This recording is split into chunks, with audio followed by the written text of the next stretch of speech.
ഒട്ടും ബോറടി ഇല്ലാണ്ട് ജസ്റ്റ് ഒരു ലൈറ്റ് ഹാർട്ടഡ് മൂവി ഇഷ്ടപ്പെടുന്നവർക്ക് ഒരു അത്യാവശ്യം നല്ലൊരു ഓപ്ഷനാണ് റീസെൻ്റായിട്ട് OTT റിലീസ് ചെയ്തിട്ടുള്ള ലവ് മാരേജ് എന്ന സിനിമ. വിക്രം പ്രഭു, സുസ്മിത ഭട്ട്, മീനാക്ഷി.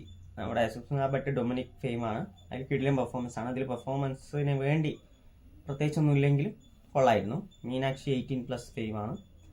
അങ്ങനെ ഒരു ചെറിയൊരു പടമാണ് ലവ് മാരേജ് എന്നുള്ള ഒരു സിനിമ.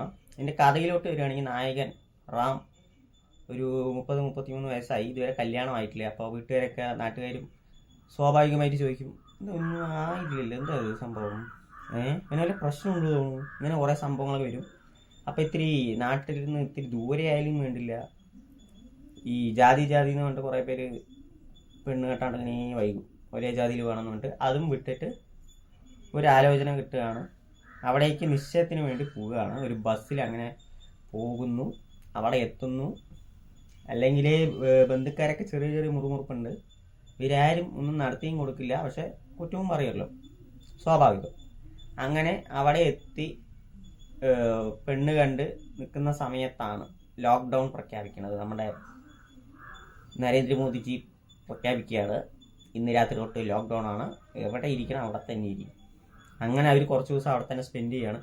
അവർ പിന്നീട് നടക്കുന്ന കാര്യങ്ങളാണ് ഈ രണ്ട് ഫാമിലിയിലുള്ള സ്വരച്ചേർച്ചകളായാലും ഈ കൂടെ വന്ന ബന്ധുക്കാരൻ്റെ കുറച്ച് അലമ്പായാലും ഇവർ തമ്മിലുള്ള ഒരു കമ്മ്യൂണിക്കേഷൻ ഡെവലപ്പ് ചെയ്യുന്നതും അങ്ങനെ ഒരു കൊച്ചു സിനിമയാണ് ലവ് മാരേജ് എന്ന സിനിമ. എനിക്ക് ഈ വിക്രം പ്രഭു നല്ല രസമായിട്ട് തോന്നി. ഒപ്പം അതിൻ്റെ കോമ്പിനേഷൻസ്, മീനാക്ഷി, സുസ്മിത ഭട്ട്, അതിൻ്റെ കോമ്പിനേഷൻസ് നന്നായി തോന്നി. അത്യാവശ്യം നല്ല രീതിയിൽ ഇടയ്ക്ക് വന്നു പോകുന്ന വൺ ലൈനേഴ്സ് ഹ്യൂമറും വർക്കായിട്ടുണ്ട്. ടോട്ടലി അങ്ങനെ വലിയൊരു പടമൊന്നുമല്ല, ഒരു ഗംഭീര സിനിമയും എന്ന് ഞാൻ പറയില്ല. ചുമ്മാ നിങ്ങൾ വൈകുന്നേരങ്ങളിൽ ഒരു ചായയും കടിയൊക്കെ ഇട്ടിട്ട് ഇങ്ങനെ ചുമ്മാ ഇരുന്ന് കാണാൻ പറ്റിയ ഒരു ഡീസൻറ്റ് വാച്ചാണ് ലവ് മാരേജ് എന്ന സിനിമ. ആക്ച്വലി ഒരു പോയിന്റിൽ എത്തുമ്പോൾ തന്നെ നമുക്ക് ഒരു സ്റ്റോറി ലൈന് പ്രഡിക്റ്റബിളായി പോകുന്നുണ്ട്. നമുക്കറിയാം, ഓരോ ക്യാരക്ടറിനെ കാണിക്കുമ്പോൾ തന്നെ നമുക്കറിയാലോ, ഇത് തന്നെ ആയിരിക്കും കഥ. പക്ഷെ അതന്നെയാണ് കഥ.